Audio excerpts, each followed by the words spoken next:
record to the club.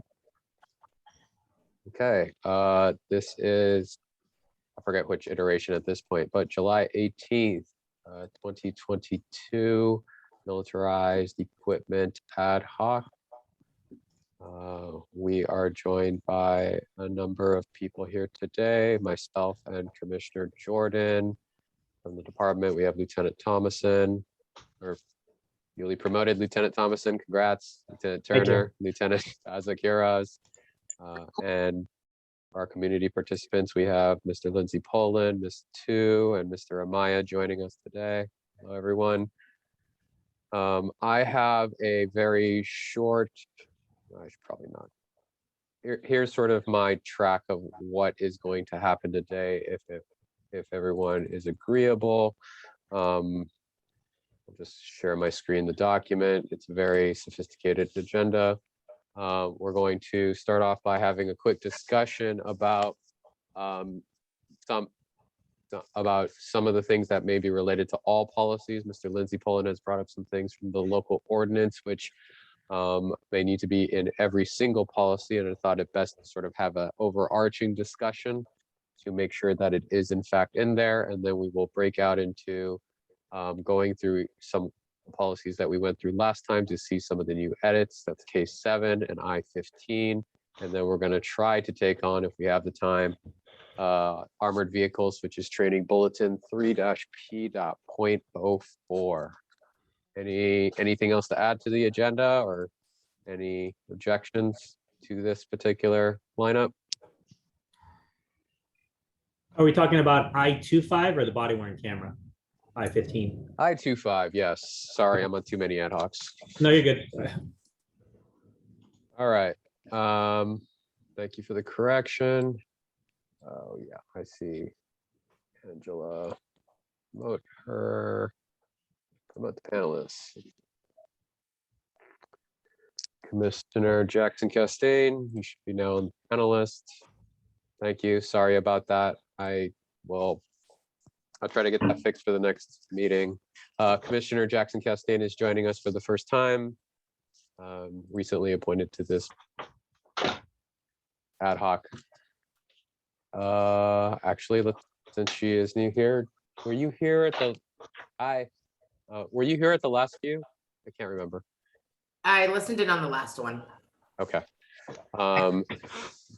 Would you like an introduction of everyone here, or should we just move into it? Oh, I would love an introduction if folks don't mind. Let's do it. Okay. Yeah.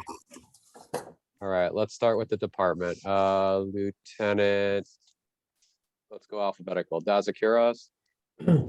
Hello. First name's Omar. Last name is Dazakiros, but everyone says DQ. Been on here for the department for 16 years. Currently, I'm the commander of our electronic services unit.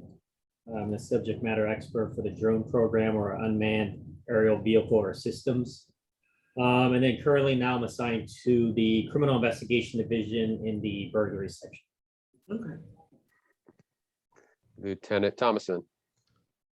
Hello, Jeff Thomason, just recently promoted, and then like DQ, I got moved, so I'm out west now under special operations resources. So I got the CROs out west, and actually Lieutenant Febble will be taking my spot as in SOD, and he's actually on here as Jeffrey Thomason too.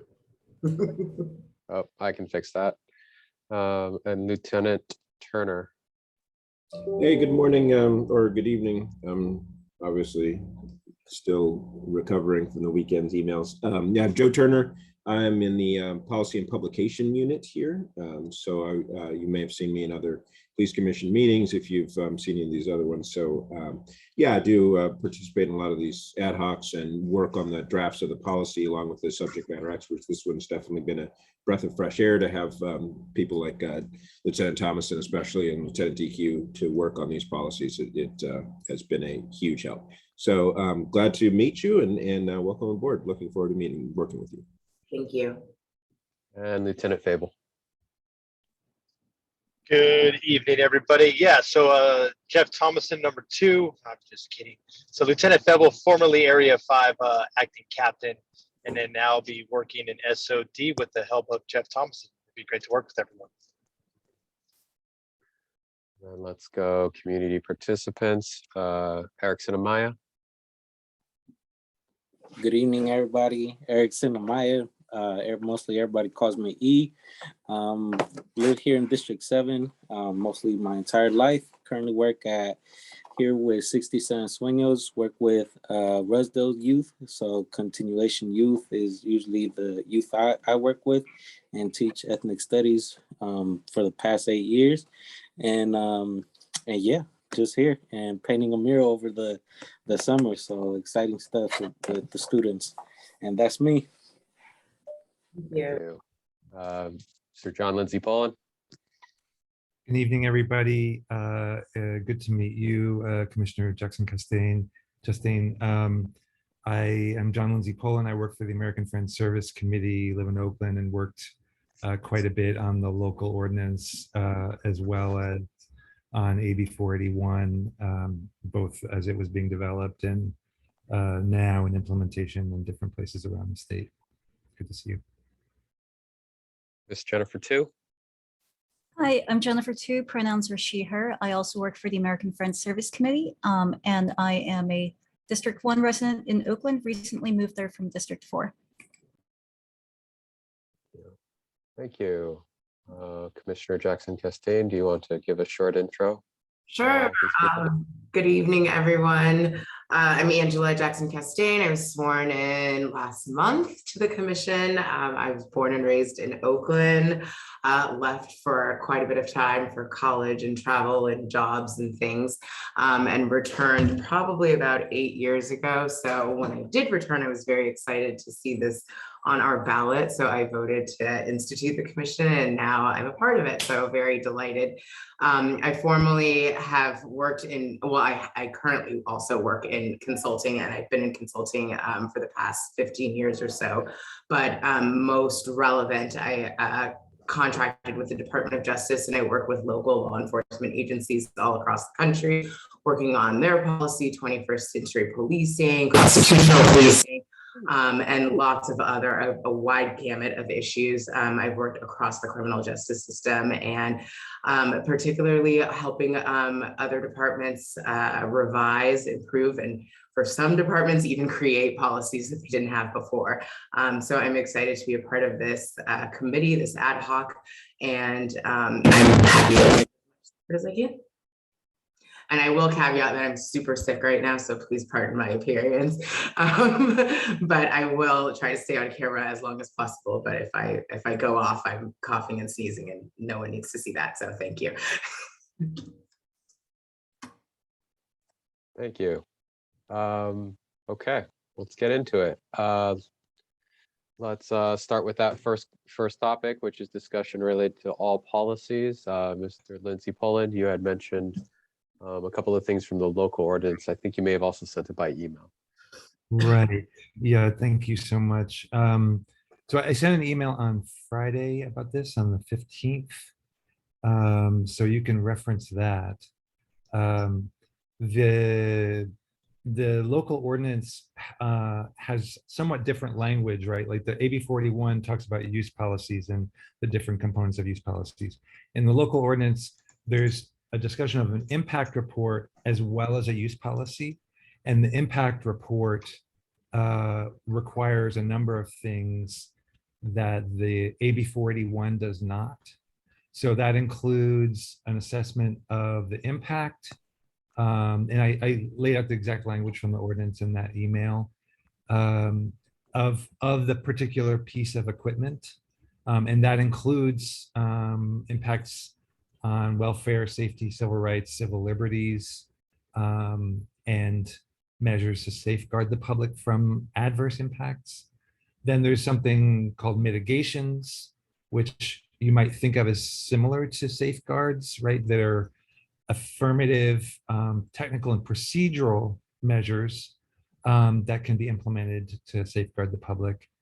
Very similar, but and then there's alternatives. So what other means can the department use to achieve the same purposes, as well as some characteristics of those alternatives, like what are the costs and what are some of the potential impacts again, right? So like kind of looking at, okay, if you didn't use this particular piece of equipment, what would you be doing and how does it compare pros and cons? Then location, which might be all over the city, or it might be much more specific than that. Third-party dependence, that often, for surveillance equipment, that might be, where data, who keeps the data, that kind of thing. So the drone policy, for example, might have that. And I think this was really drawn from the surveillance ordinance. And so that third-party dependence, I think, was kind of modeled on that idea. Some of the other types of equipment might not have a third party involved. Track record, this is something that I think is going to probably require work from not just the department, but maybe others as well, including some of us in the community or researchers. So what are some experiences that other entities have had, government entities with this equipment, including its effectiveness, but also some any kind of adverse impacts that include, costs, civil liberties issues, and so on. And then the use policy in the local ordinance includes a requirement that to identify prohibited uses. So it might be that each policy or the overall K7 policy says any use that is not authorized is prohibited. I mean, that could be a way of identifying the prohibited uses, or the policy could just spell out, okay, these are some specific uses that are prohibited. And that's actually, the armored vehicle policy has that. I think most of the other equipment policies do not.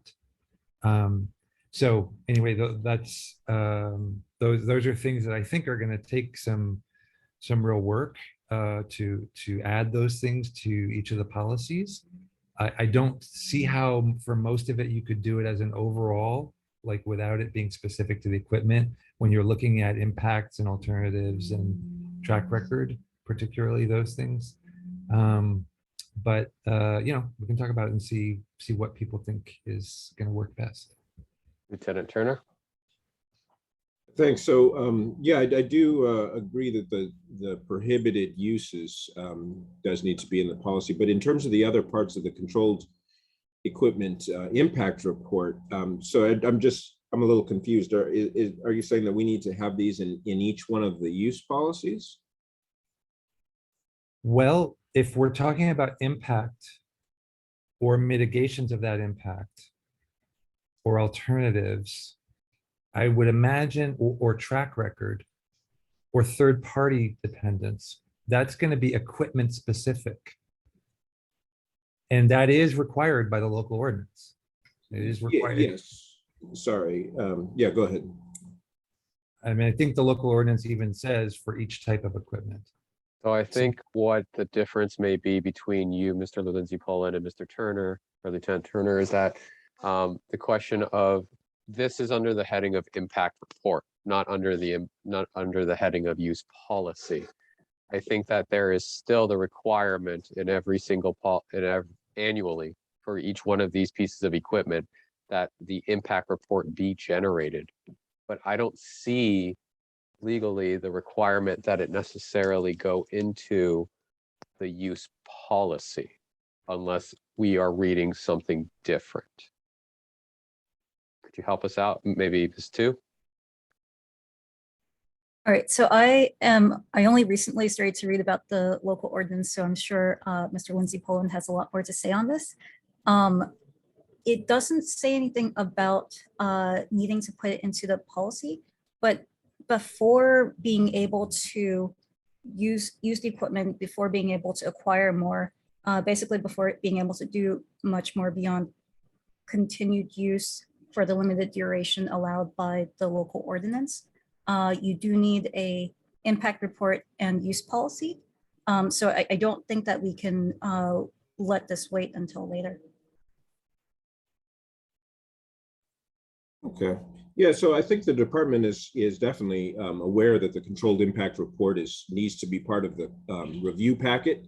And it's, in section 9.65.010 of the OMC and also 9.65.020 of the OMC. But yeah, in terms of the use policy and the controlled equipment impact report, I think we have been planning, and the way we do it with the police or the privacy advisory committee, which is, like you said, this was modeled off of, is we do separate those out. Because especially when we're talking about policies, those things sometimes can be superfluous, or they detract from the sort of directness of the policy and making sure that people are held accountable to those policies. And then also impacts and mitigations can change, and we can have different things. So with the impact report, we might be talking about different things or newly generated information that we wouldn't necessarily want to have stagnate in a use policy.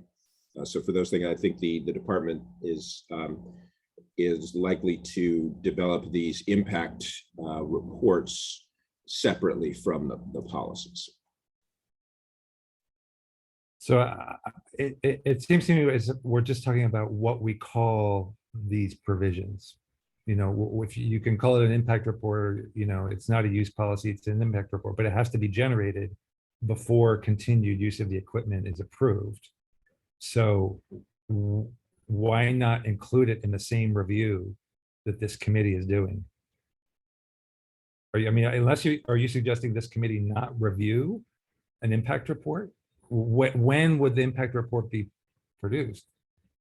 Well, I believe that the law is pretty clear about when the review packet needs to be given to the approving body and then on to the city council.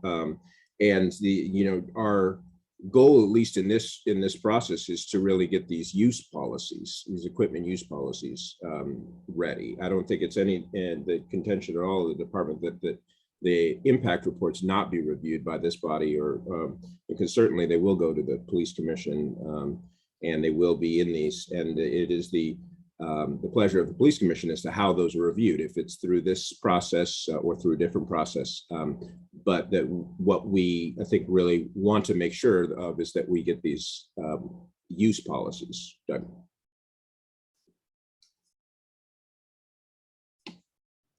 I'm wondering if it would be helpful to check in on what we understand about the deadlines.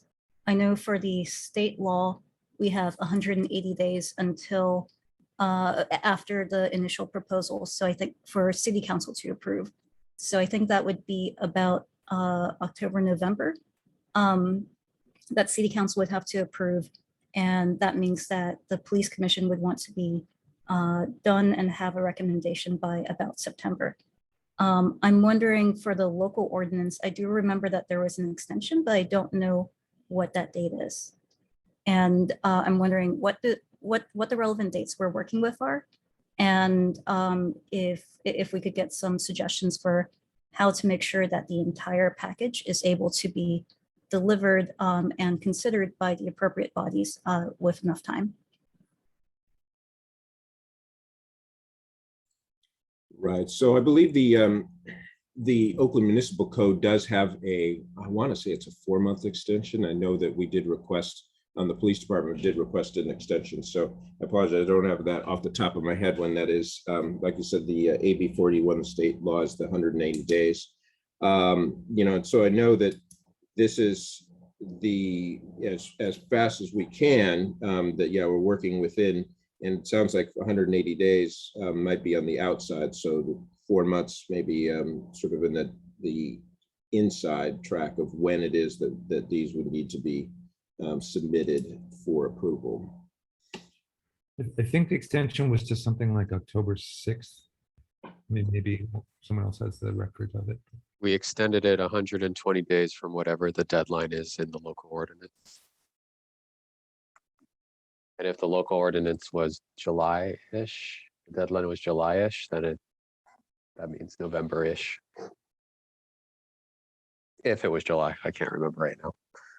That's something to answer later on, but it does give us a sense of timeline in that either we those things do need to be submitted and in front of the city council by either October or November.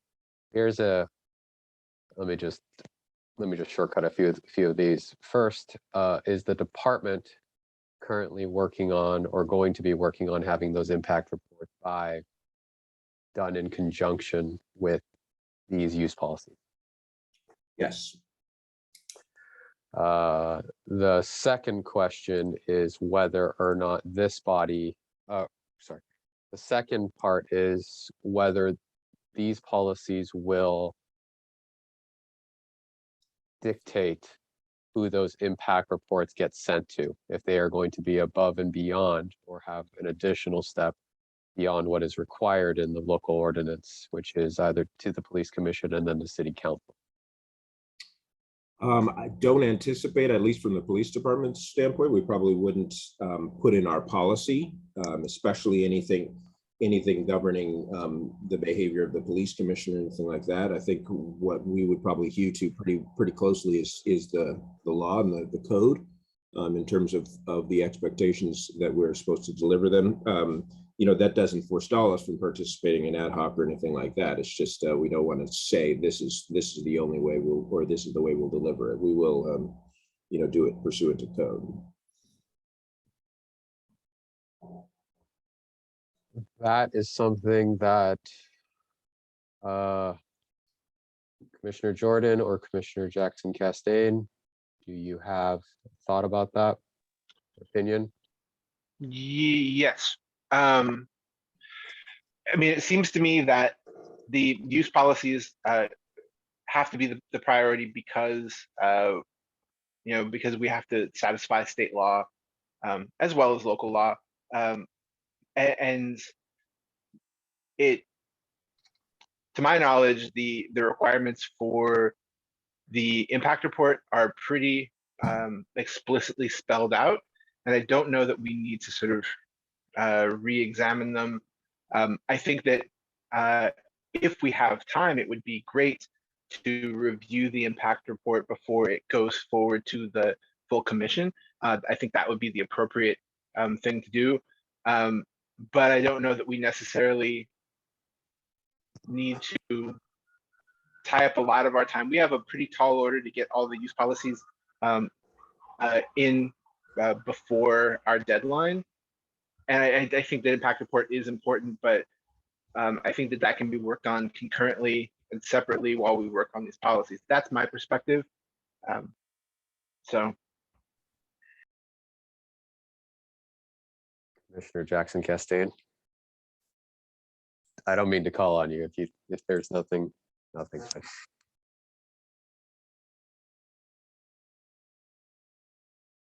You're on mute.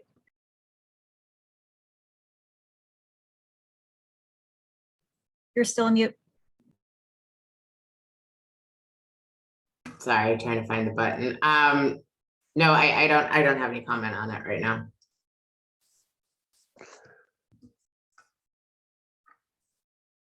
My sense is that I don't want to tie the hands of future commissions in dictating exactly how it is that they're going to take these impact reports, whether they're going to take them as a special meeting of the commission through ad hoc or through the full commission.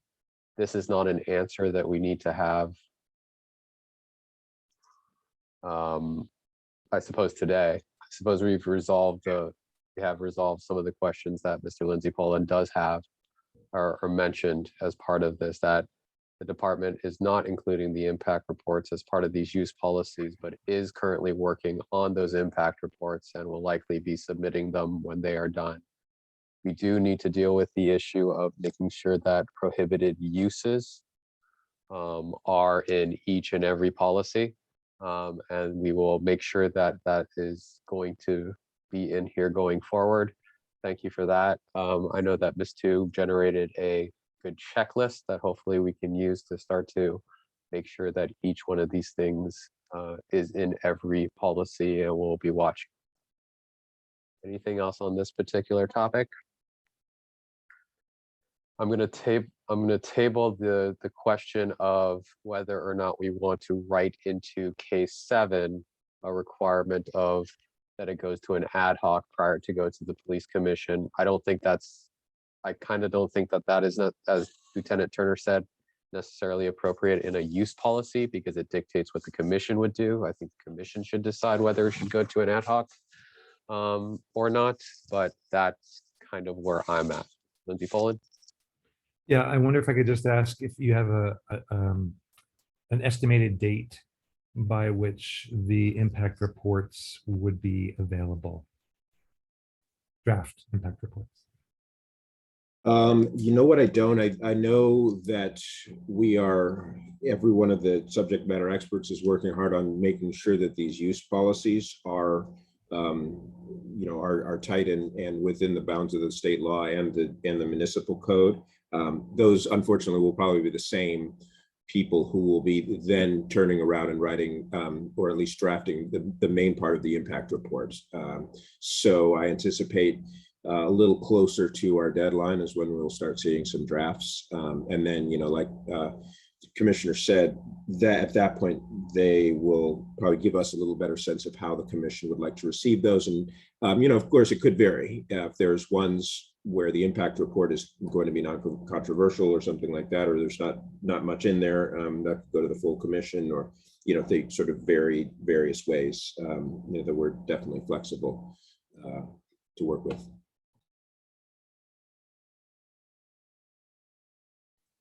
Too. I wonder if maybe we can just pick a date to just check in on where we are on the impact report drafts and have it, early enough that we can have a conversation about it if it looks like things are getting tight. Do you think, Lieutenant Turner, that mindful that we are mid-July, last week in August or first week in September, fully recognizing that probably after today's meeting, you're going to remind everyone who has to write one of those reports that they have a deadline coming up? Yeah, and yeah, I will. So let's I think that is a good idea to check in. Yeah. Let's put the first week of September. That's a good point to try and get some folks, back from vacations and finish off some of this stuff and hopefully get some good work done on that. I'd probably, we're going to brainstorm a little bit because just like anything, we want to make sure that we get everything in there, that we have a good template for people to follow and, sources if they're going to need to talk about different things around impacts or assessments, because I do see those words in there a lot, assessments or summaries, or so an understanding internally of what it is that we're expecting from our staff when they're generating these reports, and then that'll also give us the time to generate some work a little internally, and then come back and check in. So our next meeting is likely going to be August 1st on Monday.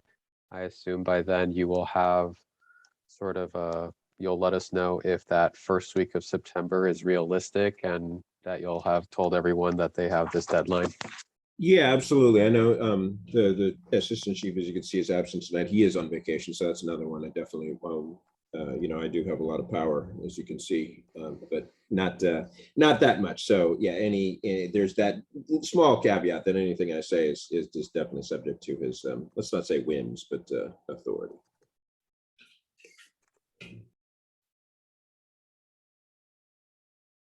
I'm making my note too. Are we ready to move on to K7? Great. Okay, Lieutenant Thomason. All right, I don't think I'm going to go over every exact line like we have the last two meetings. I'm just going to go down to what I've changed from the comments I got back from the group. And coming to page 2 at the top, I did add in that definition. And everybody's all right with that?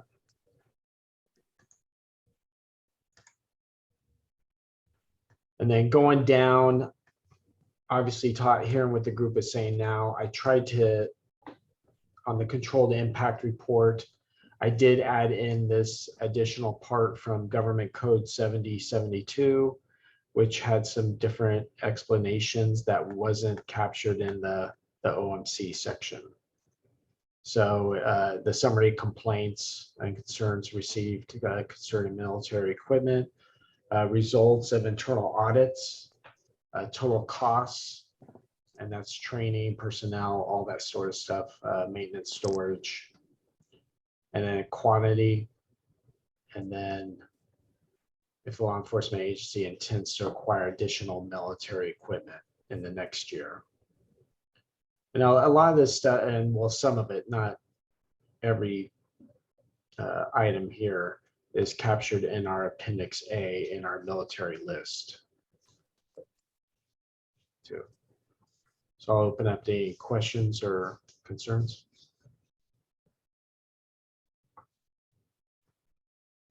I think that's a good capture of both requirements, but I'll defer to our experts. And if, I mean, obviously, if someone has questions after this meeting or, you know, tomorrow or the next day and some pops up, or they could definitely email me or email the group, and then we can look into making changes. So Lieutenant, these revisions are these are on top of the June 22nd version. I think that's the last version I have.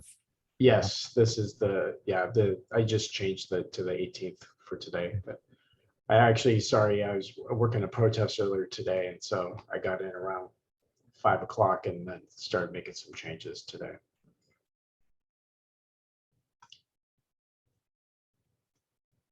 Lieutenant Thomason has generally been on top of getting changes sent out, and I'm sure he will send it out right after today's meeting. I don't hear anything else. I'm sure that everyone will have a chance to look at it. Let's keep moving on. Where do you think prohibited uses that we discussed is going to be? If it's not already in here. I did not add it in here. I was going to go on to the notion that we added into every use policy, the prohibited uses for it, for each particular item. Unless someone wanted to, go ahead, Lieutenant Turner. Yeah, I agree there, Lieutenant Thompson. Yeah, the prohibited uses, I think there's actually sort of 4 sections: purpose, authorized use, prohibited uses, and training, that will likely be separate, addressed in each policy, because it is going to be different. You know, some controlled equipment is going to be, you know, very, very strict uses, like explosive breaching equipment, for instance, whereas other things, the command posts, you know, those might be extremely broad, especially these ones that are not weaponized or are meant to try and drive community engagement or provide, you know, a sense of rather benign police presence, right? And so those ones, with those things, we are aiming for each use policy to at minimum address purpose, authorized use, prohibited uses, and training. This too. I wonder if it would be helpful to have a section here that says something along the lines of, unless otherwise indicated in the equipment use policy, any use that is not explicitly authorized is prohibited. So that way we have that catch-all, and we don't have to, we only need to update any policies that where that might not be the case.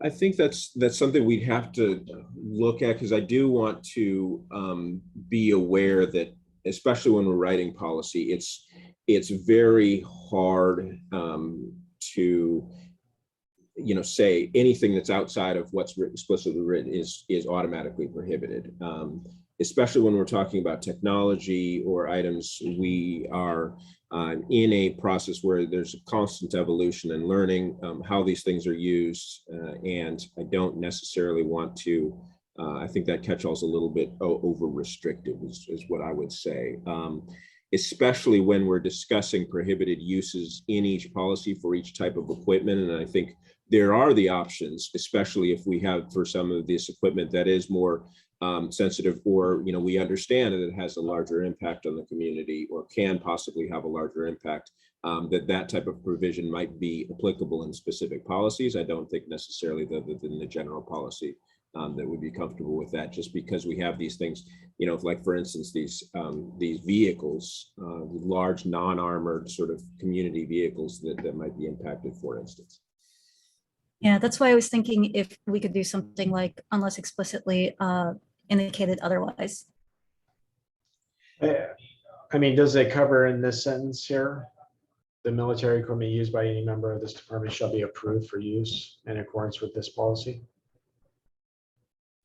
I think it's the wrong section for it, but about what's being talked about. Let me ask you something, is for the impact reports, if there is a use that say falls into that category of, let's say creative use, for instance, does that go into the impact policy, impact report? I think that would be one where we would have it in the impact report. Yes. I mean, so one of the things that we've already been implementing, and again, this is credit to Lieutenant Thomason, is that we are tracking the use of these, of this equipment. So each time, anytime it is used. So now, you know, as you kind of heard from Lieutenant Dazakiros last session, every one of the uses so far that I've seen have fallen within our accepted policies. If there is, and we understand that there's the slight possibility, then yes, that would be something that would be reported in our use, and then possibly into the impact report if it were something, some sort of novel use where it changed the impact or otherwise changed the calculation, so that this you know, future police commissions, et cetera, could weigh that in their decision making. Where is that part of the impact report? Lieutenant Thomason, Are can you you take talking about use reports or the impact report?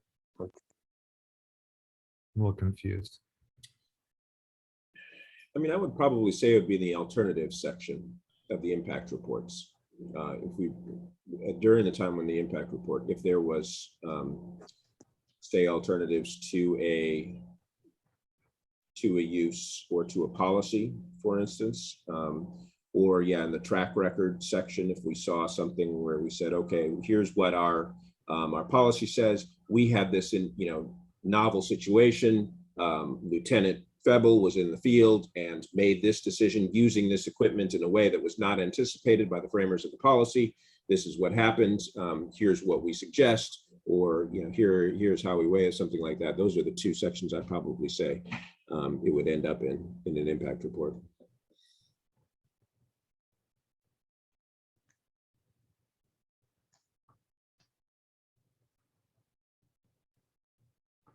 So I'm confused because the impact report precedes use, right?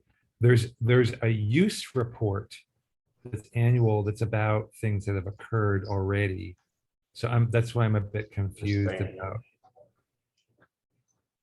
You're talking about the annual report on how things have been used, not the impact report that gets written before use is approved.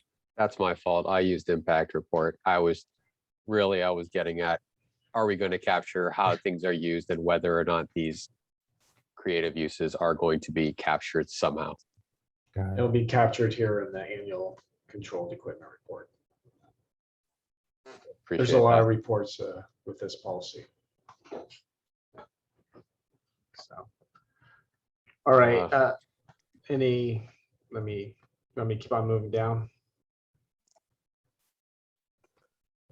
And I think we're going to come down to this wonderful section here, the coordination with other jurisdictions that we still are kind of stuck on.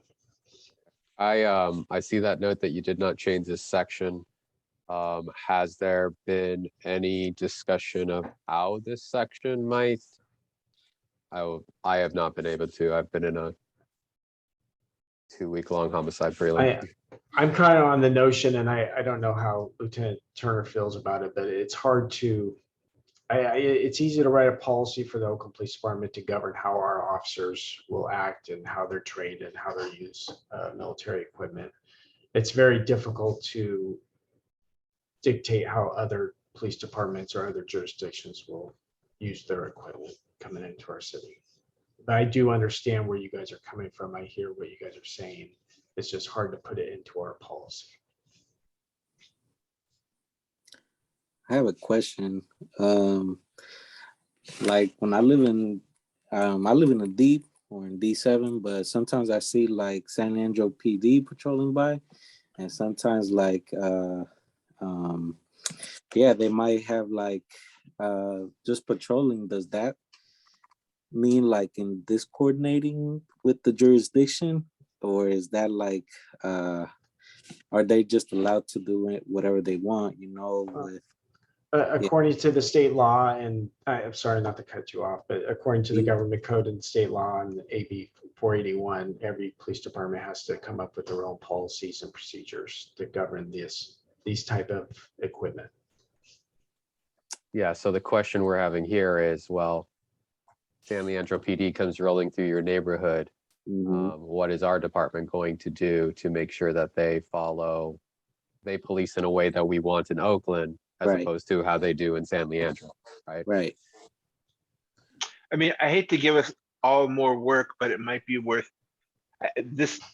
It feels like this conversation is missing something important, which is an understanding of what are the policies that the other jurisdictions are using that are providing mutual aid.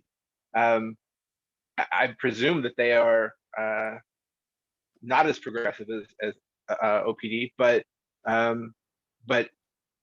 it would be helpful to know exactly where we stand with those, to get a sense of like, what is this issue? Where do we have points of friction around this particular issue? And you know, I mean, because I know that there's often, specifically with the sheriff's department, we have often there's often community concern. It would be helpful to maybe look at what those policies read, how they read, and get a sense of how they differ. I can answer that, but I'm wondering after that, Commissioner Shea, if it would be helpful, since a number of people weren't here last time, if you could kind of summarize the discussion and your instructions to all of us around how we should be approaching this.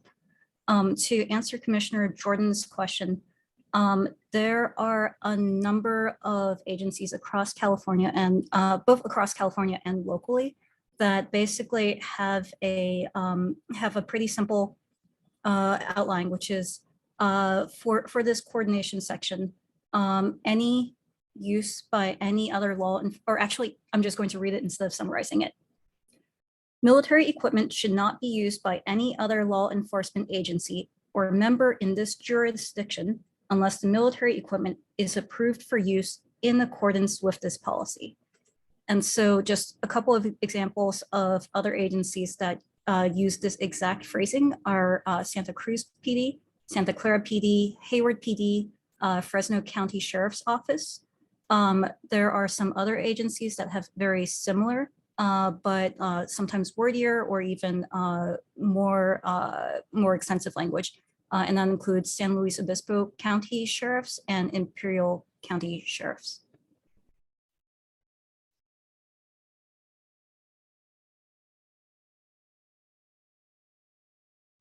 I'm going to let other people talk before I keep going. Not before I keep going, but before I go back to what the discussion was last time. Mr. Lindsay Paula. Yeah, just to add on to what Jennifer said, you know, we're tracking a lot of policies. So in addition to the ones that Jennifer cited, you know, we can pull out other policies to share. But it's also, I think, in response to Commissioner Jordan's question, we can also look at what some of the other policies are that would be less restrictive that people in Oakland might find as problematic. I should say that the Alameda County Sheriff's Office has not finished with its military equipment policy. It's going to be coming back to the Public Protection Committee of the Board of Supervisors with some revisions sometime later in the summer or September. So some of those things are not yet known. But the other thing that is you know, the policy for Oakland's policy for mutual aid is pretty explicit in terms of the incident command that Oakland retains. And there's even, I think, a phrase in there about there will be a review of what restrictions exist within Oakland when other agencies come in. So I guess I'm not, we're not talking about, there's already command over those officers, and we're talking about equipment, right? So it's really not about saying, you can't bring Lieutenant X. We're talking about saying you can't use X equipment or X equipment in a certain way within this particular mutual aid deployment. That seems to be very consistent with existing policy for mutual aid within OPD. So I'm not really sure why this would be problematic. And so that's one side of the coin. And I know that we kind of went, I have distinct memories of having these conversations with Chief Armstrong when he was deputy chief, a few years ago when we were working on the ordinance originally, about how, and then additionally, and even and later after sort of protests in 2020, what the response was with other jurisdictions who would be providing mutual aid, and whether they were willing to there was a lot of talk about, well, they will not provide mutual aid if they are not allowed to use the equipment that they have trained with in the way they have trained with it. And so where does that leave us? And maybe that conversation has evolved since 2020. I would hope it has, given the state law has become much more restrictive around a lot of that equipment. Commissioner Jordan, of what you said just reminded me of one bit of context that everyone might want to know, which is there's another state law, AB 48, confusingly named but different, that governs use of less lethal weapons, kinetic energy projectiles, and tear gas or chemical weapons. And it's pretty restrictive around what is allowed or prohibited in First Amendment assembly. And some of the proposed policies that we have seen in surrounding agencies, including Alameda County Sheriff's, does not follow AB 48. And so one thing to consider is, given that this department is planning to follow the law around AB 48 and work that into your policy, having a restriction that other agencies follow your policy means that you don't have a situation where you're coordinating with another agency and they follow their own policy, which might not follow the law. So go ahead, DQ, and then I can talk. I can get it off mute here.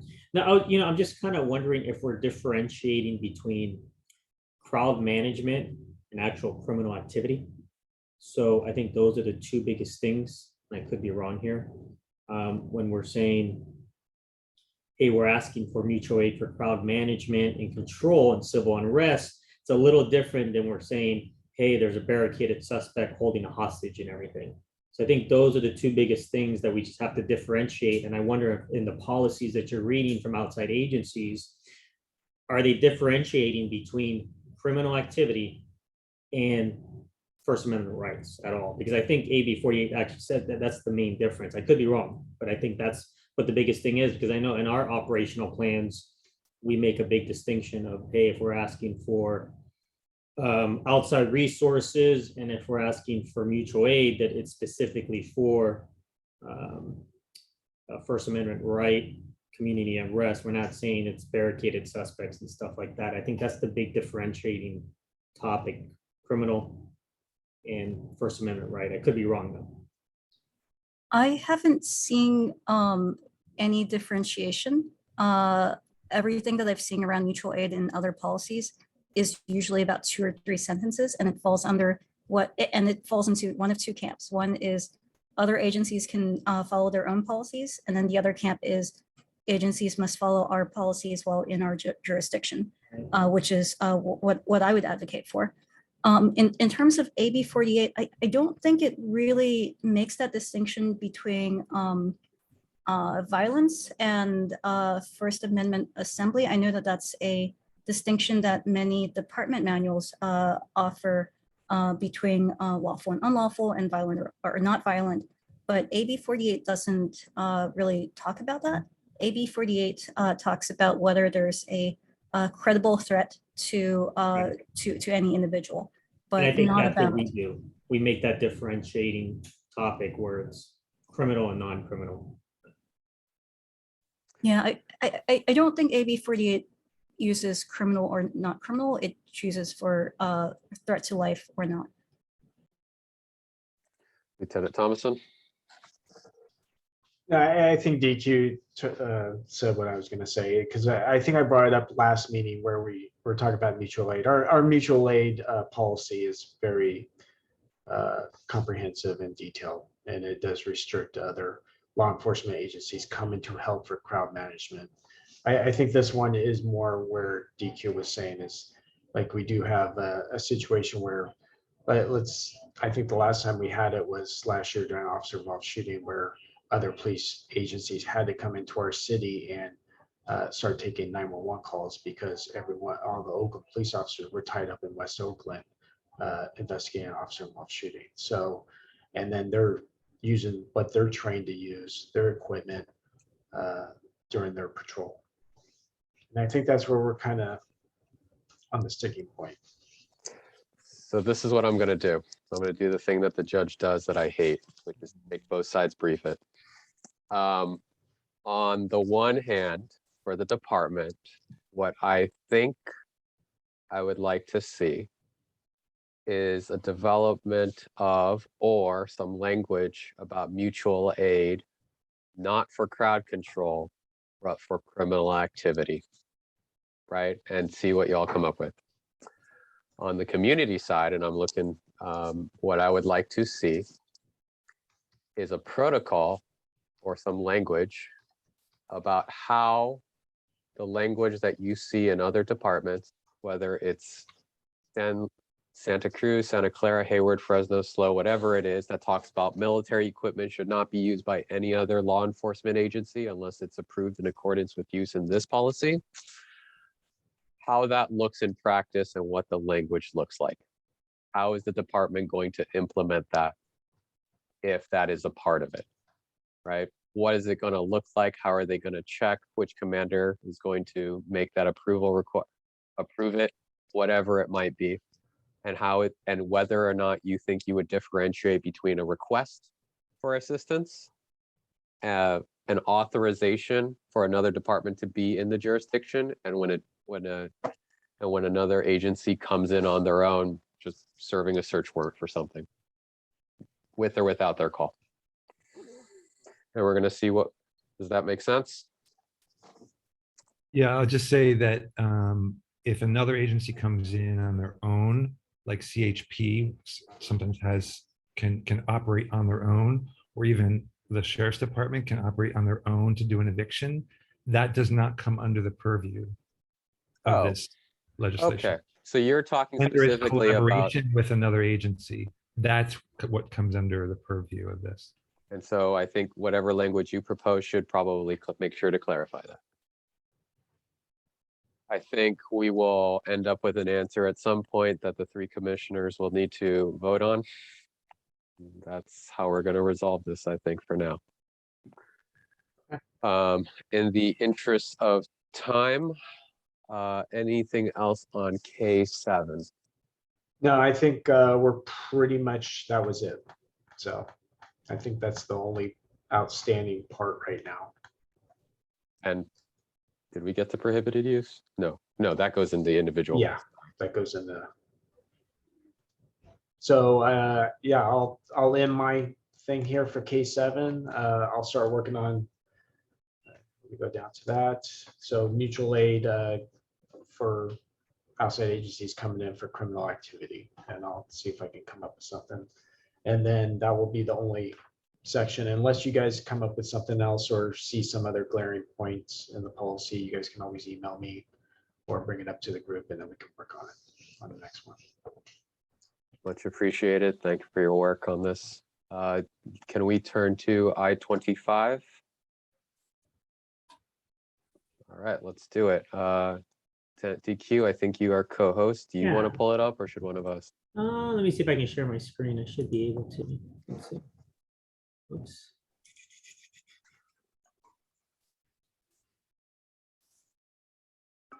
Is it- Part of me thinks both sides are going to end up with the same thing. Here we go. We'll see. All right. Oops, I don't know if we can. Okay, perfect. So can we see the screen or no? Yes. Okay, perfect. So going through it, obviously there was a couple little grammatical errors I saw. Are you showing us you sent out 3 versions, I right? did. via So email. I sent one that was initially the pack approved. Then I sent one that has track changes, and I sent a clean version. So I wasn't sure which one everyone prefers. So it was a lot of different versions, but I've always had different mix of views. Some people like the clean version, some people like the one with the track changes, so we know what we're talking about. And then I sent one that was initially approved. So Since we Kinda- have some people here that were not at the last meeting, is this the track version one? this is the track version one, yes. Let's go with this one. Thank you. Okay, so going under general guidelines and authorized use, one of the things I remember we came up with was discussing hazardous situations. And I think we were discussing why some of the reasons for deployment were under hazardous situations. So I moved scene documentation for evidential or investigation value above and removed it from under hazardous situations. So that really was pretty simple, nothing crazy there. Another thing we discussed was having a definition for exigent circumstance. So one of the things I put on here was UAS deployment under exigent circumstances, such as, but not limited to the following: emergency aid, destruction of evidence to prevent further criminal activity, or the escape of a suspect. How do we feel about that? Is that okay for a definition? Because I know we didn't want to leave it just vague. Lindsay Poland? We're never crazy about includes but not limited to, because it's limitless.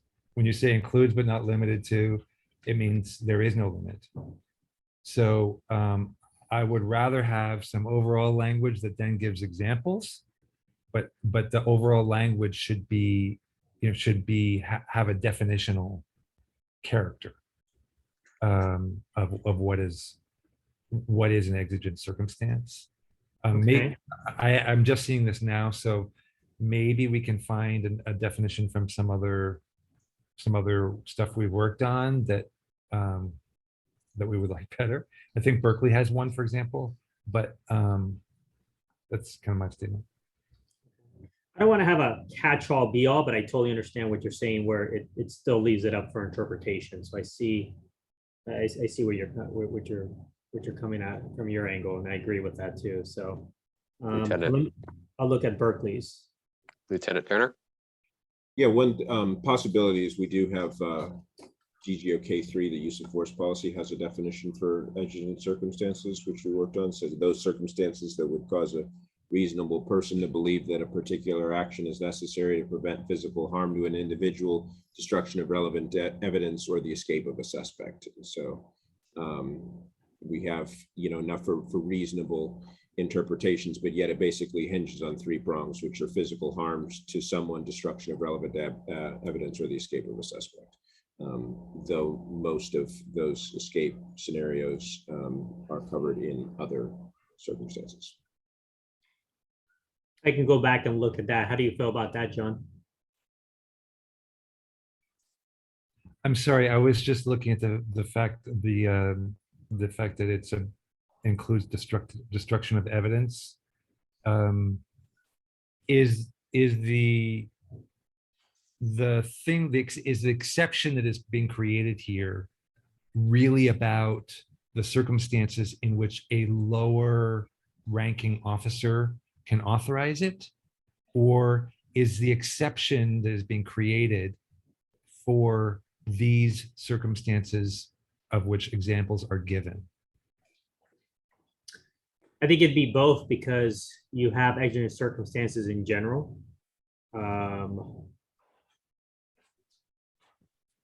Well, because the lieutenant, is that correct? The lieutenant's always required to authorize this? They are, however, someone at a lower rank, which we haven't had that before, can authorize it, but you just need a lieutenant or above to authorize it after, approve it. I guess I'm wondering why this is not proposed for overall authorized uses. Why is this proposed as an exception?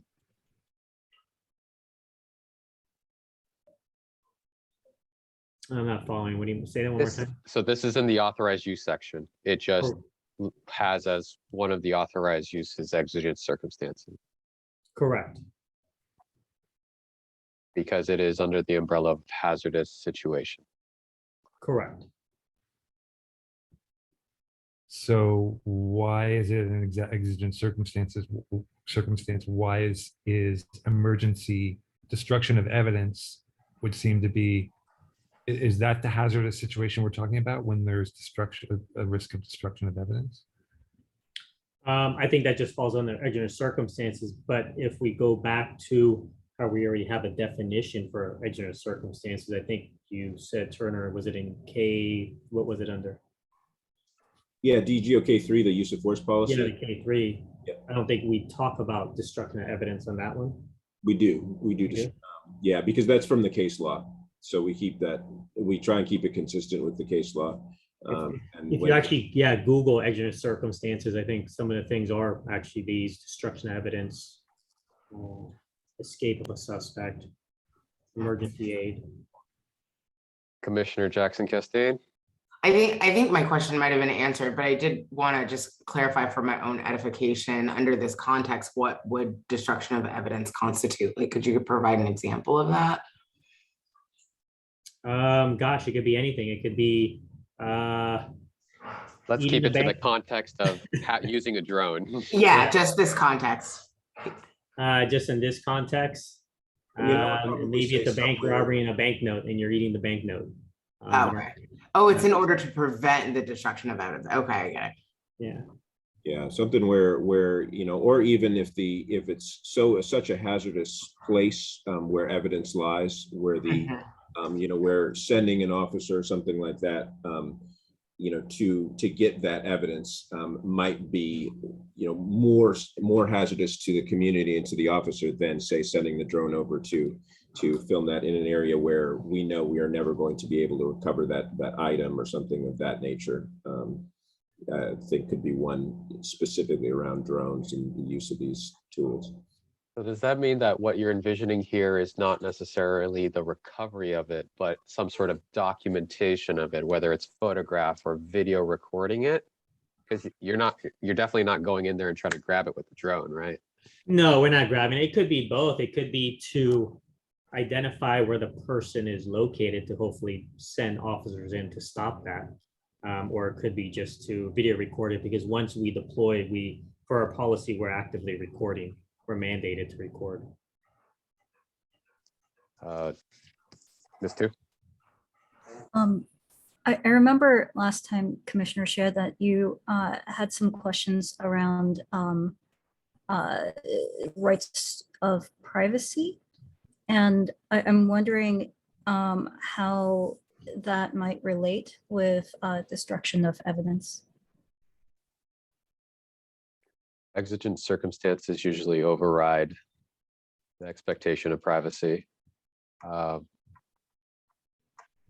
could there be a situation where the department would like to seek some evidence, is in fear of that evidence getting destroyed and entering a private residence without a warrant? Like, would this allow that? It's a good question. Y'all fly drones into people's houses? That's a very flippant way of asking it, I understand, but like, do you envision using it in that way? I mean, yeah, but I think that's mainly for, that's mainly for trying to figure out where a person's hiding, trying to identify a location, gather intelligence to figure out where a person or persons are, whether it's a hostage situation, whether it's a barricaded suspect to gain intelligence. I don't see truly the destruction of evidence playing in this role. I see it more as flying a drone into a house to identify where somebody's at. So we can come to a safe resolution, gain intelligence, and hopefully have a person surrender and minimize or mitigate an officers from having to go in blinded.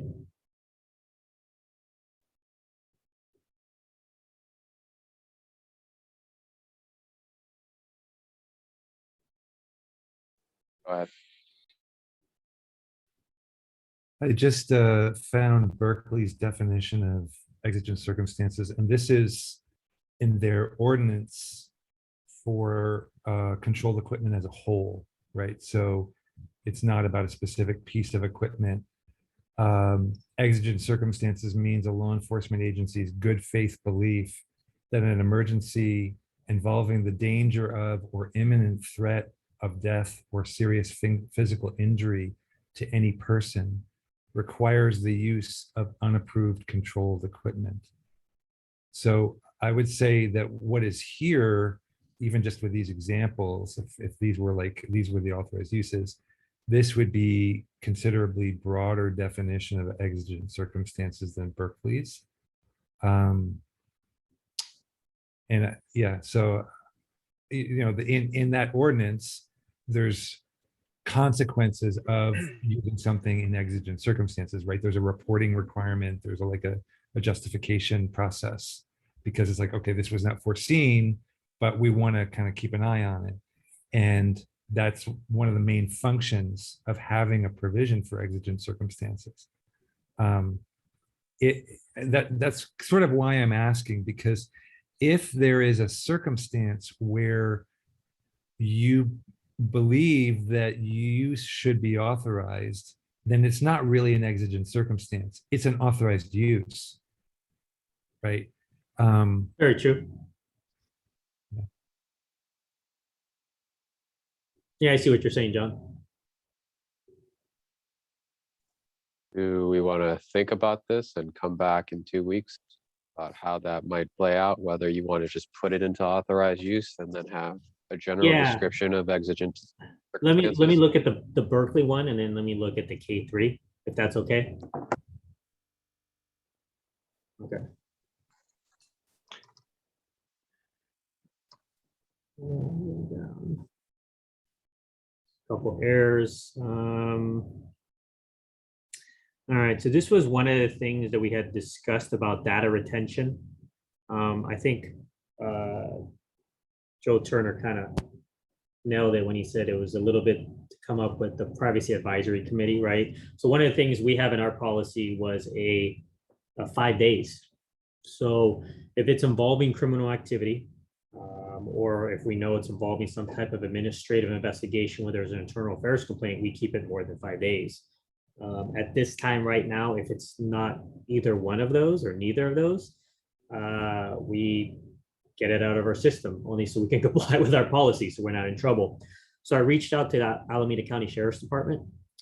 Per their policy, they're actually following what their body worn camera policy is, and they're keeping it for a period of 3 years, if not longer. I know our policy currently says 2 years, but I think we're working on that. I think we're still trying to figure out if it's going to be longer or not. So I think that's something where, again, we can wait to discuss and figure out what we're going to do with body worn camera, whether or not we're going to keep it for more than 2 years or not. Right now, our policy says 2 years, but ALCO or ACSO goes with 3 years. But again, this was a little bit of working with the Privacy Advisory Committee. I remember just talking to them. I could be wrong. I think we're trying to go with our body worn camera policy. Again, don't quote me on this, but we ended up just coming to a 5-day retention. So that's something I think, I don't think we'll be able to come up to a solution today, but that's something to think about of how long do we want it? I know 5 days, it seems like this group thinks it's too short. Talking to the Privacy Advisory Committee, I think they're going to say, no, don't go longer than 5 days. So I think that's something we got to weigh options here. I don't know what are thoughts here.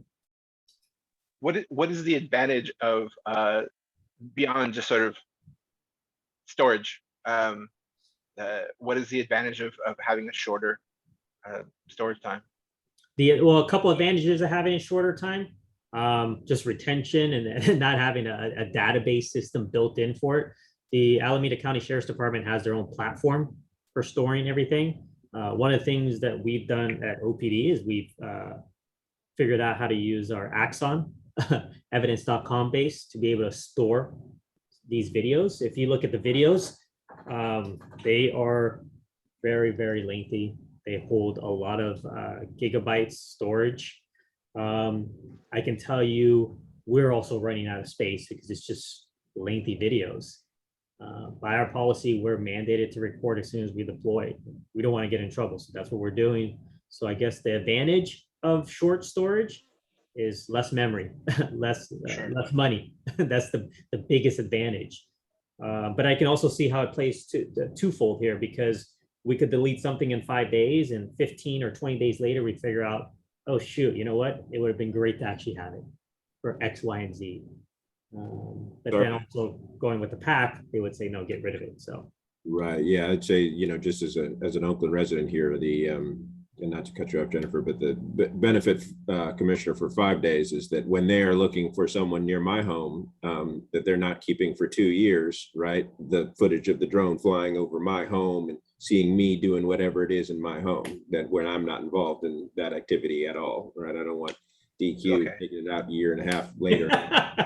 That's what I think Chair Hofer and the Privacy Committee would say. I do, obviously, you can see I have some pretty strong feelings about that, as do many people around privacy. So that is one concern that they have, and why you will see their advocacy, their zealous advocacy for shorter retention periods a lot of times is especially the people who are uninvolved, who get sort of their personal habits, etc., caught up in things like this. Ms. Two? Thanks, Lieutenant Turner. That was really well said. And I also agree on the privacy concerns. I think we may have gotten a little bit off from our discussion from last time, and that might have been on me for not explaining it a little bit more. What I was looking for was to find some way for us to set a minimum retention amount that would work with the deletion policy. It's possible that one way to do that would be to expand the deletion policy. I would not advise for 2 years for the privacy concerns stated earlier. But what I am concerned about is if there should be an event in which there is a policy violation, then I would want for that data to be guaranteed to be around for some minimum amount of time. So that way there is the opportunity to address that. And so what I'm looking for is, can we have some minimum retention policy that also works with the deletion policy and doesn't expand too far? We might have to have a little bit more of a robust discussion with the privacy advisory committee on how to balance these two, but that's what I'm looking for. One thing that I think might be missing from this section, I feel like I remember Commissioner Shea saying something about wanting to make sure that recordings that are related to non-IA investigations are able to be retained as well. I have the list from body-worn camera. Body-worn camera policy also has research, for purposes of research, civil litigation, training, and review and possible release pursuant to Public Records Act request. I'm not saying that needs to go in, but just letting you know, that is from the new policy, not from the PDRD policy. That is currently being worked on. Also would want a provision for CPRA investigations. And so that kind of leads to the question of timelines. I can see What's the 3304 deadline? 180, right? 365. 365, 1 year. Is that the longest That's deadline? when you find out about something, then the 3304 starts. And so just for context, for there, anytime that there's identified misconduct on any of these, our city attorney's office is going to put a hold right on the footage. So for instance, let's say there was still the 5-day retention, and then at day 3, the city says, yeah, you know, we found this this officer committing misconduct by your home. That video suddenly is going to be placed in a place where now the retention is typically close to indefinite. So really the retention period, when you're talking about that retention, and I think Jennifer kind of hit it, is the idea of how long should it be available for if something were to come up later. That is really the question, because if once something has been identified, we have a felony crime that's occurred, we have police misconduct that's occurred, you know, we've identified extremely unique training circumstance that this video really encapsulates. Those are areas where suddenly the retention stops and we hold the item indefinitely until that use is done. Same thing with public records requests. It's in the interim, if 6 days after, I'm like, hey, I would love a public records request on this drone data. At that point, I've lost my chance because if nothing else has happened, the data has been deleted. So it's the larger window. The body worn camera window is 2 years at minimum. That's a possibility. Other possibilities are there, but those are kind of the stakes. For civil litigation, I remember statute of limitations being at the 6-month mark and the 1 year mark. Yeah, our OCA is much more risk averse. They tell us basically hold on to it until we tell you otherwise. So we follow their rules. If I could- Paula? oh, I have a question. I want to get a sense of the scale of use of the drone footage. Can you give a sense of, say, how many hours per day, or however you want to measure it, but how many hours per day footage is being generated? And also, is that growing rapidly, right? Because if it's growing rapidly, then it could become on the scale of what body cams are now. But if it's not, I guess I just want to get a sense of like what's the scale of what we're talking about here. So I could say, so last year we deployed, the Alameda County Sheriff's Department deployed 53 times. We went live April 1st. Since April 1st, the Oakland Police Department has deployed 53 or 54 times, and the Sheriff's Department has deployed 21 times. So you can already see how many more times we're deploying. If you look at our deployments, I've been keeping track of, it's everything from loss of missing persons, I believe 5 times. Somebody was drowning, so it was a rescue operation was 1, and that was in the city of Alameda. They called us out there. We've reached out to Alameda County because we've had also involved shooting. We've had they want maybe sometimes homicide. I don't have the drone capability for that yet. We've had barricaded suspects. We've had yard searches. So I think it's twofold. I think one is the fact that we have the program here now and it's more accessible, and I've trained more officers here. 2, we're not having to wait at times for the ACSO to respond to our location. 3, it's new technology, and now people have discovered that 1, we can mitigate uses of force. We can sometimes tear down a perimeter and not have to waste so many officers on a perimeter, where we used to be 4 hours on something. Now it can take us 30 minutes. It can take us an hour. So, So- in each, sorry to interrupt, but like No, it's each okay. deployment is what, like an hour, half an hour, how much? Yeah, well, actually, let me give you an example.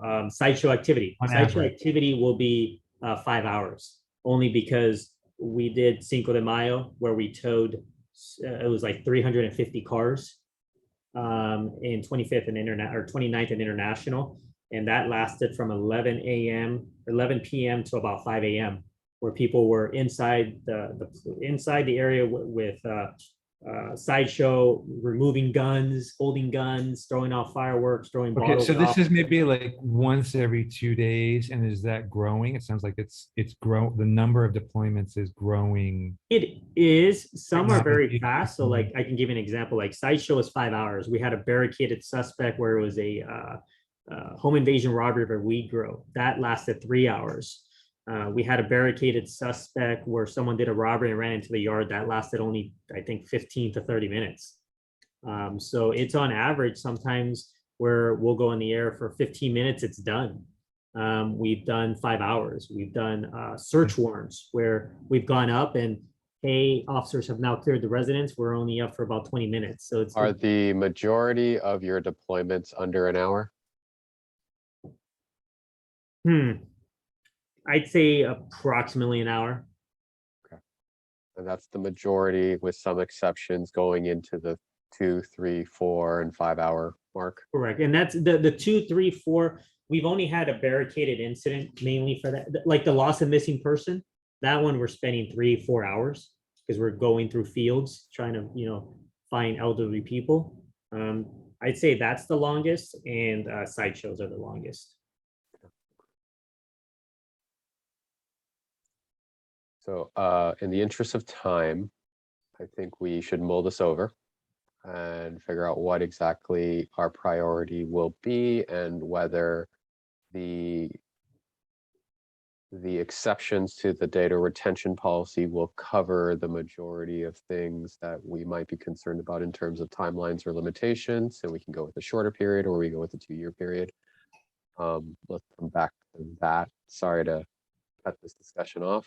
No, it's okay. I wanted to make sure that, as we are mindful of every policy, I saw that this policy has a restricted use section. It's above. Yeah. Should we change that to prohibited use? Just to make sure we clear the ordinances. I think it's above. Above, right? There it is.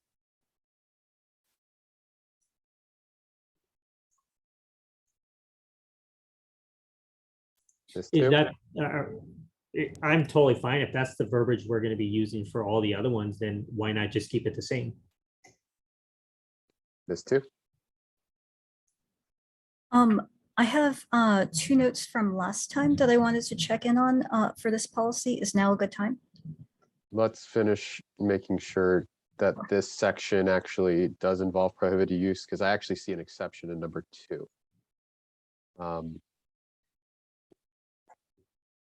Except to each other. I think that's fine.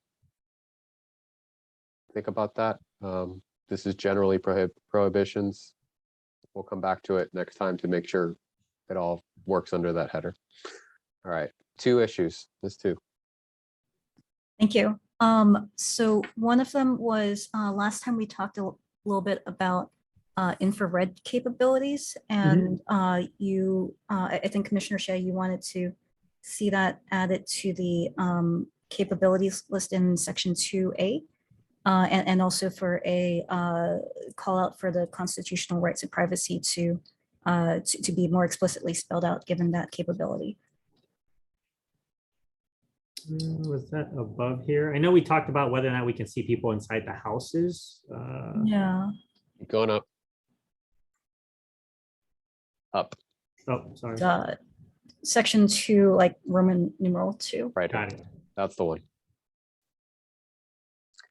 And you had a Commissioner, you had something about adding more So explicit language around privacy. So let's start with a note for yourself, DQ, to add in infrared capabilities, or that the camera has infrared, or I Okay, can't remember what exactly it was called. flare. That's it. Yeah, you're right. I forgot about them. So sorry. Okay, that's why we all work in a group. I forgot it was called flare. And then let's go down to restricted use or privacy consideration. So I'm looking at A6. Roman numeral 3, A6, or B, right? So privacy considerations is mentioned over there in subsection B about not intentionally recording and transmitting the images of any location where a person would have a reasonable expectation of privacy. I think I just missed that last time. I think that's fine.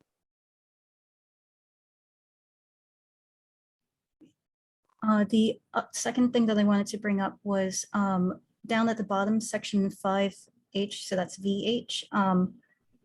There was, we had talked about, should we go ahead and spell out what the frequency of the regular report to the chief is? And DQ had put in annual. And one thing I'm wondering is, given that it's the first year that the program is in place, if it would be valuable to say that for the first year, we have some frequency that's just a little bit more frequent than that, just so that way there can be a little bit more transparency around how a new program is progressing. I recall DQ mentioning that there were already reports, but I think those are the federal ones. All we're doing is currently is the annual reporting. We were doing, when we did not have our own system, I was doing monthly agency reports to the privacy committee, and I'd be giving monthly presentations to them. There's going to be an impact report with it, right? Correct. And an That's- annual report. Right, and the impact report's going to come by October. First, you said? Well, I said first week of September, we're going to see a draft of it, potentially. Want to recognize that. I'm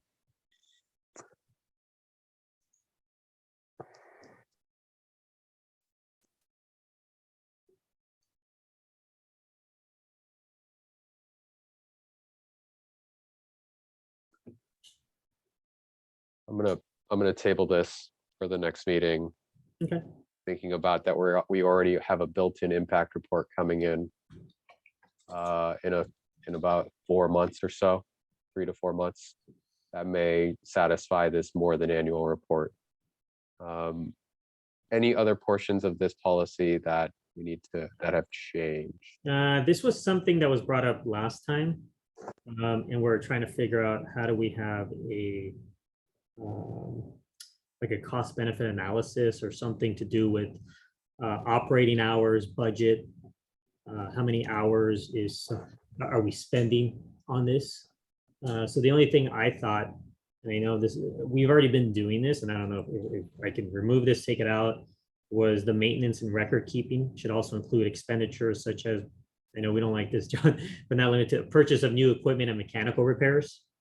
So actually keeping all the invoices on file, understanding the cost of purchases and mechanical repairs, because this is the first year. I'm just kind of going with what the sheriff's department is doing. I don't have a budget yet. I don't have a code for this. So I kind of been working with Jeff Thomason on all our drones were donated and they're still being donated. I don't have funding to pay for a lot of stuff. The little minor things that we've been doing, whether it's I need to buy glue or I need to buy new propellers, the officers are just doing it themselves off their credit cards because we don't have a funding code. But we are keeping receipts of everything. So I don't know if that's something we want here under maintenance, just to show that and keep a track record. I'm going to say yes, we do, but I'm going to let Ms. Tu also answer. Thanks. I only read the ordinance, local ordinance recently, so hopefully Mr. Lindsay Poland can jump in with some more on this. So things that you're going to need based off of the local ordinance are the cost of each proposed use and the maintenance costs, including training, transportation, and storage, and upgrades. And so I put all of that into the checklist. Some of that won't really, you won't need until you get to a reporting point, but just something you might want to keep in mind for this section. Okay, check. And then what about, are we talking, that's for the maintenance and then the cost analysis? What I did for the cost analysis was talking about, we already have a spreadsheet and we keep track of which drone we used, who was operating it. Did we locate a suspect? And we even broke it down to the gender, the race, the age, location within the city. And then we also said the recovery of evidential items. So we're trying to keep track of everything. And we've been doing that since day one. Is that something we would like or no? Are you also tracking the overtime with that too? Because No. I've been needing to capture that So- personnel cost.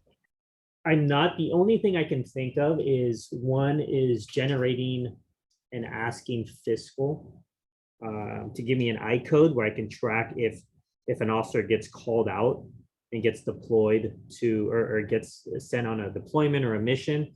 The only other way it's kind of confusing is because if we're like ancillary positions. So if I'm working right now my normal assignment and I get called out to a barricaded suspect and there's a person who already knows how to operate a drone, they just leave their normal course of assignment to go help out, but they're already working patrol. So I'm not sure how to track that per se. I guess we have to report to the FAA, I believe, how many hours we fly. So I don't know if that's something we steal from that section, because what we report to the FAA is completely different. And sometimes like I said, longitude, latitude, and stuff like that, which drone you used, a serial number, stuff like that. So Right, I and guess- it doesn't capture things like needing 3 officers to deploy with each drone deploy. No, it doesn't, but in my own spreadsheet that we're keeping, so when I report to the PAC, and I was already anticipating reporting to the police commission, is I was keeping track who the officers are. Who the officers were, what area we were in, geographical from district. We only keep track if we locate someone, not if we're called out. So if someone says, hey, there's a person hiding in the bushes because he ran from X, Y, and Z, whatever. I don't keep track and identify what that person is based on a caller. I only keep track if we locate somebody. I thought that'd be just more beneficial because anybody can call in and identify a random person, but I truly don't know what the race or the gender of the person was until I locate them. So we're only keeping track of people we locate. Mr. Lindsey Bolin. Yeah, this is really good. And I think this is a good basis for both the impact report and the annual equipment use report. Which as Jennifer said, it will require, for an estimate at least of the cost of each use, as well as training, transportation, storage, maintenance, upgrade, and operating costs. It's a lot. There's also in the impact part is, if there's potential for any type of civil litigation. So, I don't know if there's any kind of history of that at all, but I think that has to be sort of in the analysis somewhere of if there is a risk of that, if there's very minimal risk or whatever, but what that looks like. We're saying, is this in the use policy or in the impact report? This is in the impact report and the control equipment annual report of use. Okay. Both what has to be produced by September, as well as the annual thing that's going to come. Okay. I think we already have an impact report for this, but I'm going to have to double check it, obviously make some changes to it.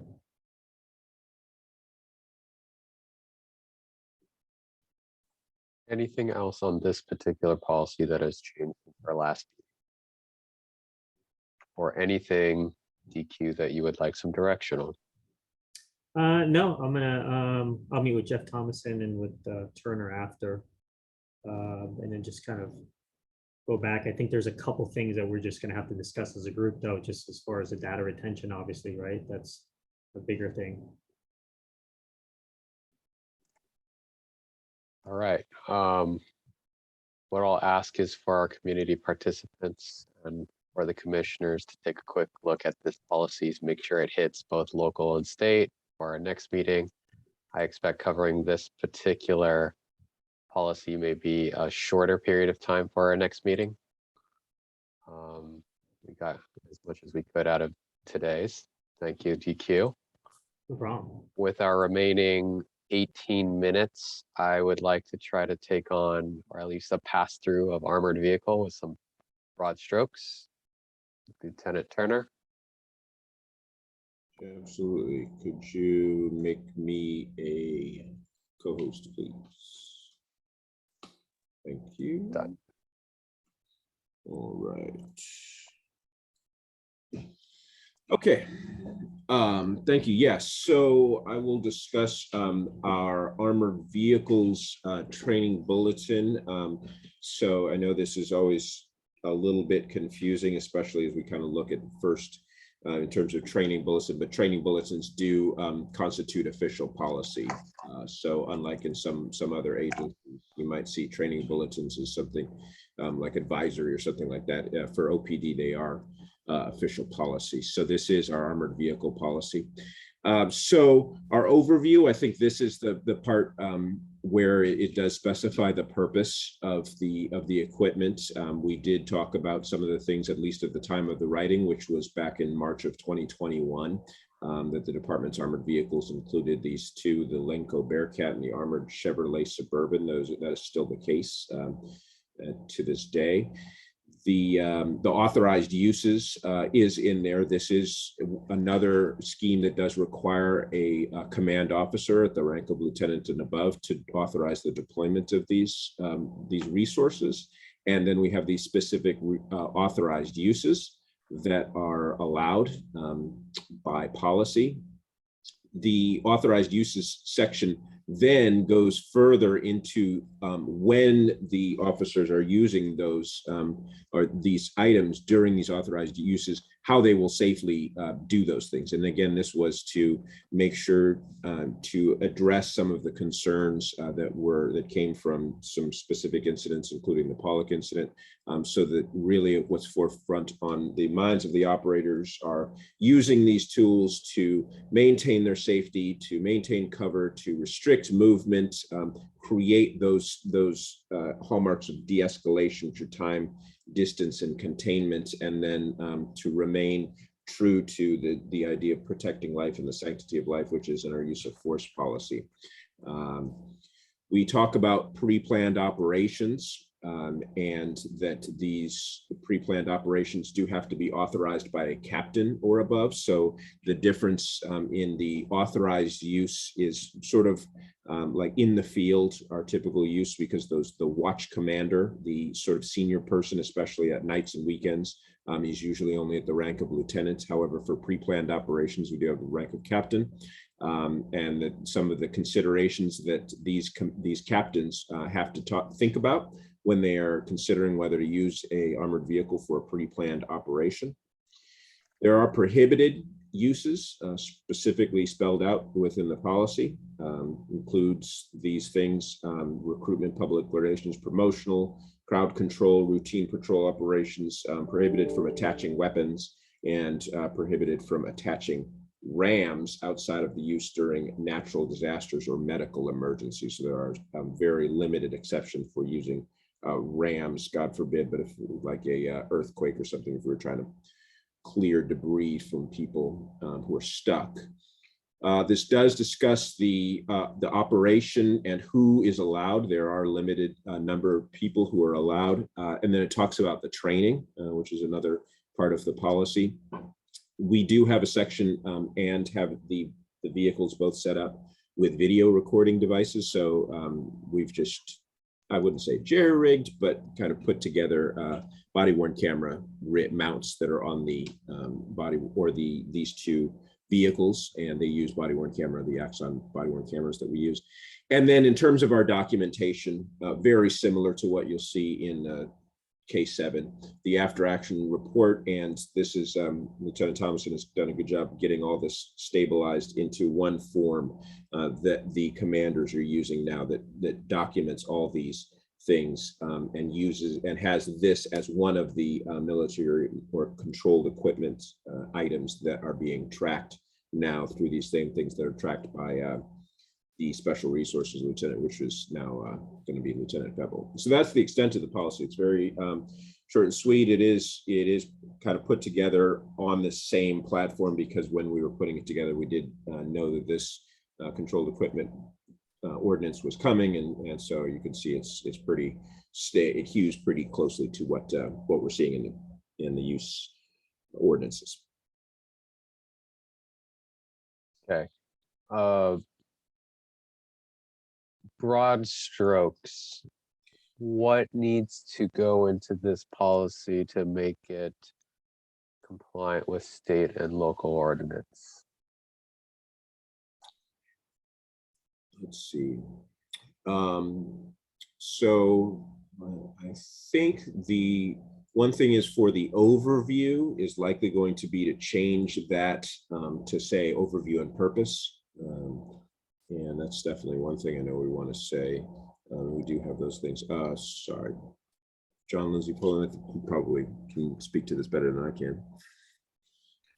Well, I just want to say, this is a policy that I have shown to other departments because it's so much better than most other departments are even considering. So I'll just say that.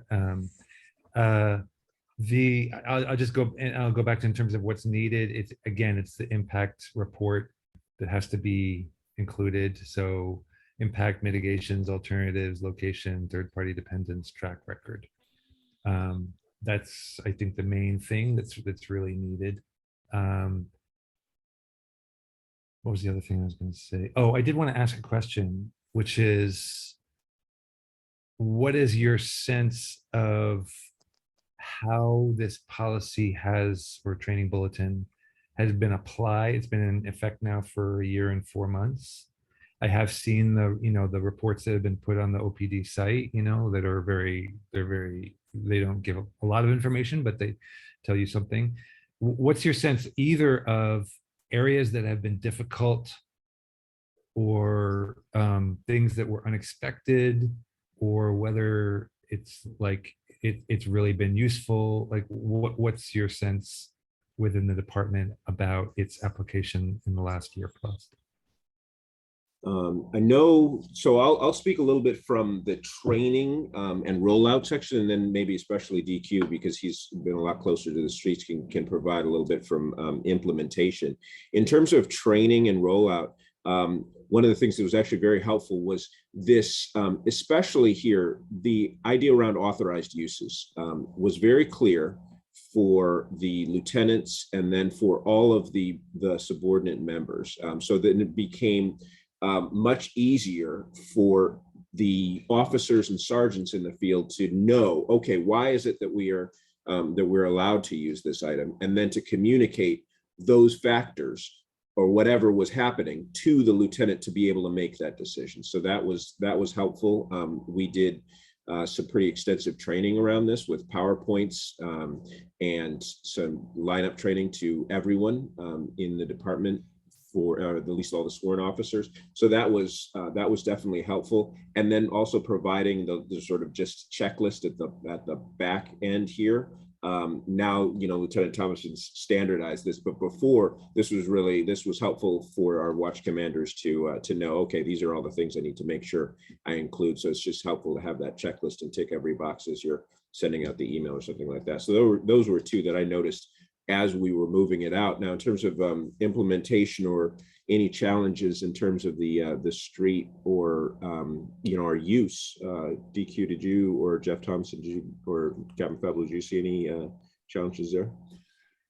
I think the only challenge I saw, I think it drafted very well. I love it.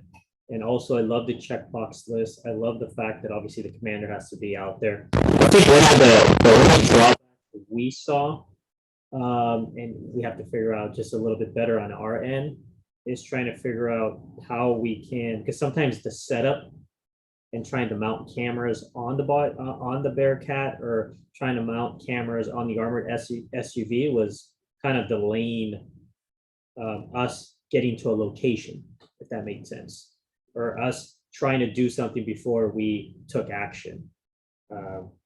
So I saw that being only the major drawback, is sometimes a little bit of a delay.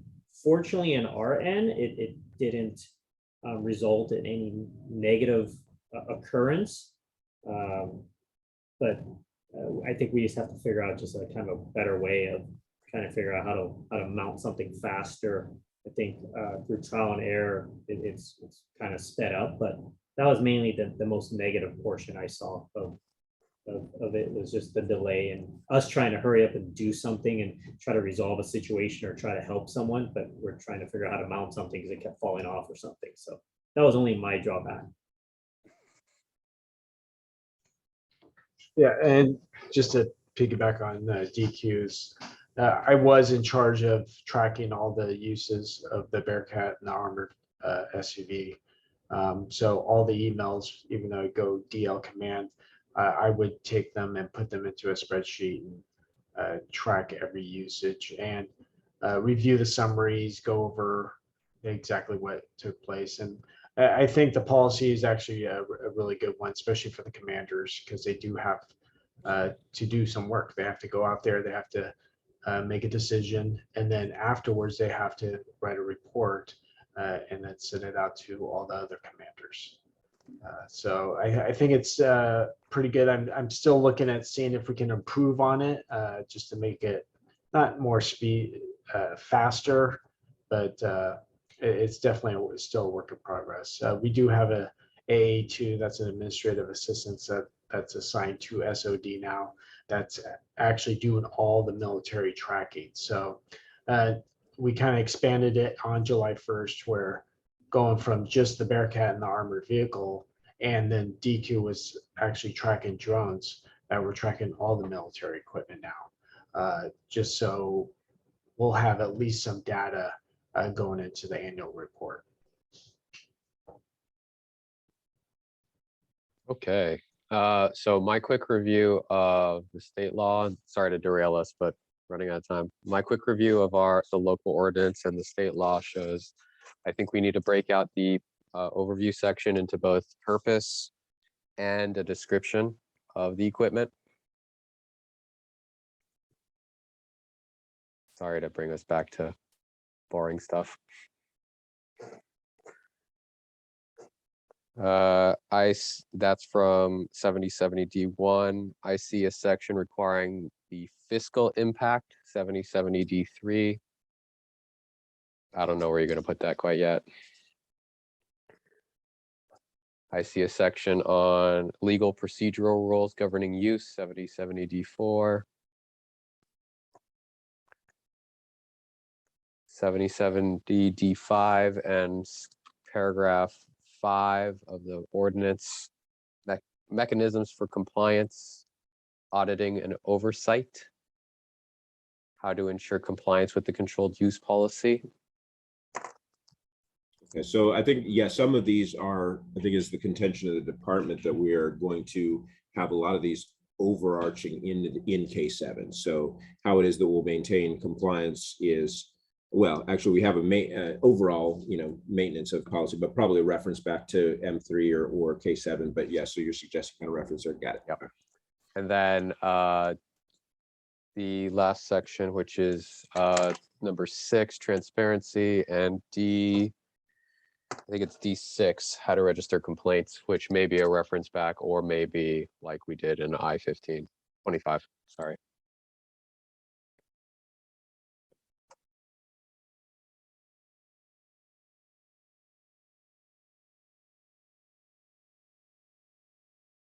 And this is also one that's going to have an impact report by,